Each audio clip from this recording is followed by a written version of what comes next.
What's going on, YouTube? Metal Complex here, and today I've got a really exciting review slash overview to do with you guys. This is the WE Knives 901 Deacon. This is specifically the purple variant. It does come in blue variant as far as the titanium bolster goes, a gold variant, and a plain stone-washed or working finish titanium for the bolster. Really, really cool knife. I have a lot to say here. This knife was provided directly to me by the manufacturer, or more specifically to the passer-owned group that I am involved with. It does not want to sit up. Have it sit like that just for a moment. So I'll try not to let that affect my review. Usually it's not a problem. This knife doesn't stay with me. It goes on to the next reviewer. Anyways, let's go ahead and get some measurements here. You'll just have to excuse it tilting and glaring off the sunlight from the window. Overall length on this guy, we're looking at about right about 7¼ inches, looks like. From tip to scale, we're looking at about 3.3 inches, maybe 3.4 inches. Blade length, or actual cutting length, you're probably looking at about 3¼ maybe just shy of 3¼ How about some size comparisons up against the Ontario Rat Model 1? Rat 1 coming in at 8.6 inches overall, so you can see this isn't a large knife. Up against the Spyderco PM2. PM2 coming in at 8.3 inches overall. How about up against the Rick Hinder XM18? XM18 coming in at 8.25 inches overall. And how about the Benchmade Griptilian, or in this case the Ritter Hogue? Ritter Hogue coming in at 8 inches overall. Last but not least, we have the Spyderco Delica. Spyderco Delica coming in at 7 inches overall. So you can see there, we're closer to the size of the Delica, though it is just a little bit bigger in terms of overall length. So now that we've got that out of the way, let's go ahead and weigh it. Let me give you an example of this action here. Those of you who watched me unbox it know how impressed I was with that action. It is nearly fall shut. I did adjust, ever since that video, I adjusted the pivot just a little bit because I noticed when it came to me, it had just the smallest amount of blade play, so I adjusted it. So now it's not quite perfectly fall shut, but let me emphasize this. It is unbelievably smooth. Still, to this day, the smoothest knife that I have ever felt from WE Knives. There is no friction inside of that pivot. Weight coming in at 2.72 ounces. Are we on ounces? Yeah, we're on ounces. 2.72 ounces. This is a very lightweight knife. Those of you who subscribe to the idea that optimization is based on usable blade length to weight ratio will be very happy with this knife. I don't really care too much about that. It's more about the feeling that I get, the initial feeling that I get with the knife. Does it feel like something that my hands like, that my brain likes, I guess? I don't know. I think a lot of you know what I'm describing there. Let's go over the anatomy of this knife real quick. We have a fully flat ground, kind of matte satin finish. Looks like an overcast sky with some reflectivity. That's what it looks like to me. Really nice. I really like this finish. I wish we would see it on some other, I wish we'd see it just kind of in the knife world in general more. I've seen this periodically in, more or less reflectivity. The way that we did this, it looks really, really good. Drop point blade. Blade stock thickness looks to be probably about 145 thousandths. Let's put it up against PM2. Yeah, I'm going to say it's about 145 thousandths. Taking a look at the spine, you'll notice it is mildly crowned. So it's not flat, it's rounded back here. That feels really nice. I watched Nick Shabazz's video of this.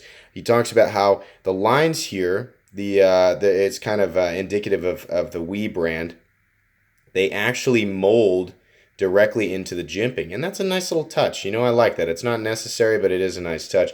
You have some reinforcement maintained all the way down to the tip, so overall the blade shape is just fantastic. You have WE's typical show side pivot here, which looks great in contrast against this purple bolster here.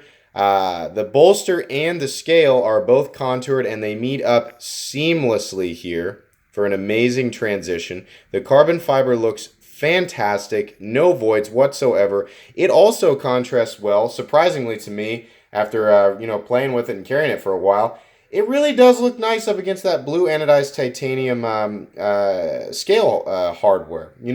Purple and blue don't seem like colors that would go together, but they do. And I think it's because you have the carbon fiber breaking up the colors here.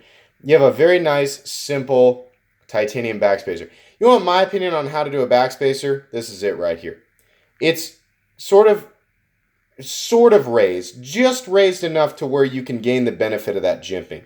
It covers about 45% the body of the knife, keeping it semi-open body, but still you gain the benefit of the added reinforcement between the scales. So that's awesome. I love that it curls around here underneath to the butt, and then you've got the lanyard hole just above the pocket clip, which is okay. I always prefer the lanyard hole be in the corner so you can bring the pocket clip up a little bit more, especially if it's not going to be a deep carry clip. But let's be honest, there's really not much of the knife sticking up out of your pocket. That's all that it's going to be.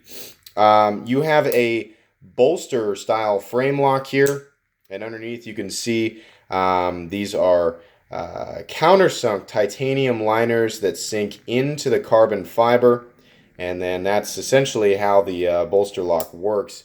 The way that it's cut out, the meat of the lock is reserved up here for the blade tang. You do, of course, have a steel lock bar insert that doubles as the over travel stop. I guess technically alongside the carbon fiber, it does that as well. And then you have the blue anodized adjustment side of the pivot. Fit and finish on this guy is nothing short of absolute perfection. I am so happy to be able to have handled all of these different WE knives because, my God, they are just there's a lot of brands out there doing the same thing right now.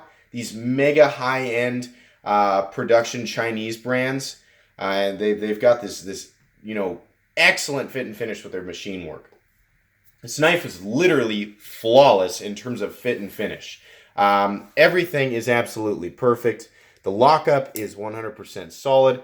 The centering is on point. We're looking at, try about 25-30% solid lockup. The action is unbelievably smooth, completely and totally frictionless. I am feeling nothing on the inside of that pivot. The detent is tuned to perfection as well. There is no... I really hate lock rock. One of these days I'm going to do a video of my top 10 gripes or common gripes with folding knives. There's a bunch... All of us go through this checklist when we get a new knife. You look at it here. Okay, that's good. Is it centered? Okay. What's it locking up at? Any blade play here? Okay. One of the things that I check for is closed position blade play. I hate when the blade moves and clicks in the closed position. I cannot stand that. Detent lash is what I call it. Man, that makes me mad. Anyways, not on this knife. None of that exists on this knife. It's absolutely perfect in that way. We have not talked about this yet. The blade steel on this guy is M390, and they run $253. If I haven't said yet, there's multiple variants. Yeah, I did say that. $253, what you're getting is a flat ground M390 blade with a crown spine. You're getting titanium bolsters that are, sort of cut into these carbon fiber scales that are contoured. And it's running on bearings, definitely. Back here, you can see the stop pin is right back here. You get excellent fit and finish. You get a bolster style frame lock there. Really, really nice all the way around. So let's talk about the value here. Now, for what I'm used to seeing, $250 right now, one of the best knives that I can think of that buys. We're having a lot of trouble with getting this thing to want to stand up the way I want it to. $253, that's in ZT0562CF range, which is one of my, more favorite knives in that price range. But, I got to point this out. Oftentimes when we talk about a knife, people have this irresistible urge to call out, that's not worth it because of the size of it. This is a smaller knife. The size of the knife, unless it's this like a little Spyderco ladybug size knife, that is not necessarily something that you should be using to equate to the cost of it. No, this knife is not made in the United States, but let's take it, for example, up against the ZT0562. The 0562 is a much more blocky design that does not have nearly as much, crazy machine work that goes into it. It's got a carbon fiber front. This has contoured carbon fiber on both sides. So they have to cut it like that, and then they got to finish it. They got to do the same thing with the bolsters. They got to cut, contour this and, make those lips come out, meet up with the pivot face. And then I've got to cut the inside of the carbon fiber scales to fit those countersunk titanium liners just perfectly. Then they got to get, obviously they got to get all the tolerances correct on everything so that everything's, smooth and the transition is seamless, and that the D10 is dialed in exactly right, and that the flipping action is great, which is also the same thing for the 0562. Then they also crown the spine, and, let's keep in mind all of these are premium materials. Now, could the price be lower? Sure, the price could be lower on anything. You could literally say that about anything. I love these shoes, but the price could be lower. They're only $25. Well, they could be $20. You could say that about anything. So if this knife is for you and you can justify the money, honestly, in my opinion, yeah, I think it is worth the $250, especially, up against the competition out there. I honestly think it's worth that. Would I be doing cartwheels if it was $220? Yes, but no matter what, most of us have this primal instinct. Whatever you tell us the price is on something, most of us are going to go, I'd like it if it was a little bit cheaper. Of course we'd like it if it was a little bit cheaper. We don't have to pay as much money if it's a little bit cheaper. So sometimes that's kind of a dead argument. If I think it's way out of line, I'm going to point it out. This is not. This is a very simple classic design. And to take some of the words from Nick Shabazz's review, the reason that you see this simple, straightforward, design is because it works. This is a knife design that works. You have a straight drop point blade. You have a straight, simple handle with good ergonomics. We haven't talked about the ergonomics, by the way. I have medium, large size hands. I can get my hand all the way around this. No problem. Jimping up top, really, really nice. It feels like a smaller knife, and it's light. So you have this initial, my initial reaction, honestly, is like, I don't know how hard I'd want to use this. But all the right reinforcements are there. It's probably not... I'm not going to say that I feel as secure as when I'm gripping a Hinder XM18, but it's got all the right reinforcements, in the right place. Anyways, back to value. Yeah, I think this is worth the money. I really don't have any major complaints here. The lanyard hole could be moved over a little bit. The skinny pocket clip, normally I don't like that, but it's nice. And other than this part right here, it's not perfectly symmetrical. It's ever so slightly curving this way. That's fine. It carries super nice. The slim profile of this knife, both when it's deployed and when it is folded up, it just doesn't take up a whole lot of room in the pocket. And that's nice. I kind of prefer some heft, some solidity, some thickness, but... on the flip side of that, I can totally understand the benefit of carrying a knife like this. You guys know I have that Lion Steel TRE, which I didn't bring out on the table today. I should have. When I go to church or a formal event, I don't want to carry a big, blocky, heavy XM18 with me. I carry that Lion Steel TRE because it makes more sense. And in this case, we're looking at close to the same weight, but you get more blade. And again, keep in mind, it's M390. This is an awesome formal occasion knife. It's an awesome EDC knife for office carry. Truthfully, this is like one of those really great universal EDC sizes. It's just under 7.5 inches overall, so it's not too big, but it's not too small. You can still get a lot of stuff done with it. I really only have one thing to say. I can't even place, it's not positive, but I can't really say that it's negative. I like this size, and I think we should keep this size. But, we and all these other brands, they do this thing where they're like, here's a model. Okay, everybody's bought. Okay, here's a new model. Here's a new model. Here's a new model. And then they discontinue some stuff. And I don't see, most of the time, I don't see a lot of evolution amongst the individual models. Keep this size. Offer a bigger one. Offer one at 8.25 inches overall. 8.5 inches overall.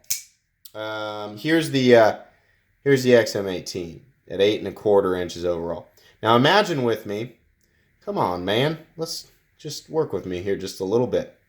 Imagine with me that we have here. Let's bring them down here because we're at an angle too. By the way, imagine that we've got one ever so slightly longer, or maybe let's use the Rat as the example because there's not a huge difference in size there. Rat is 8.6 inches.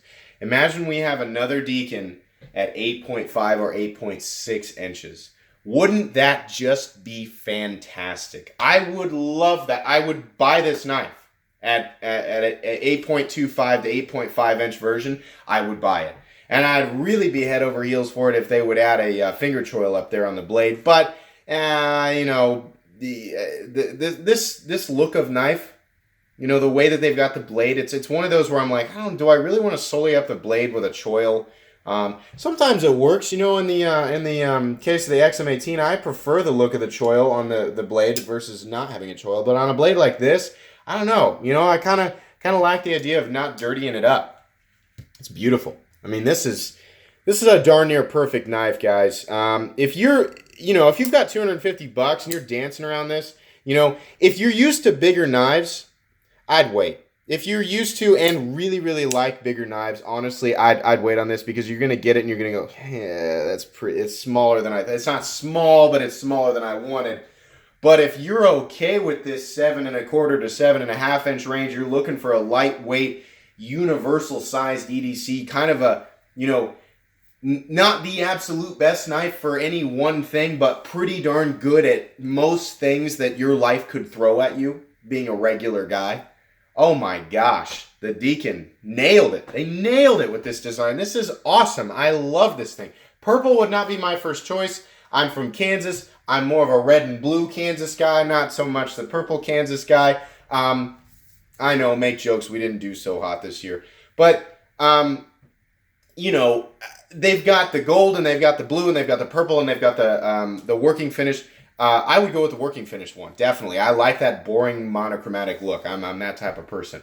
Either way, this knife is, in my opinion, worth the money. It is absolutely going to go on my list of my most recommended knives that have ever come through my hands on this channel. Absolutely. This thing is awesome. I've had so much fun playing with it and carrying it. I think you'll find that a lot of reviewers will echo my thoughts.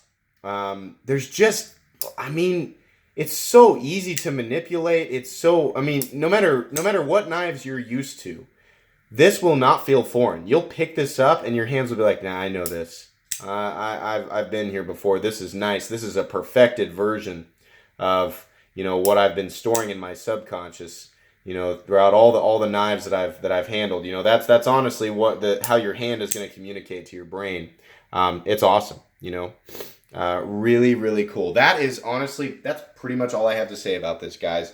If you enjoyed this video, please leave a like. If you'd like to check out my other content, I do, of course, have lots of videos of knives that are either expensive or inexpensive that I do or don't like. So please check those out. And if you enjoy all my content, then please subscribe to my channel, because there is definitely more coming.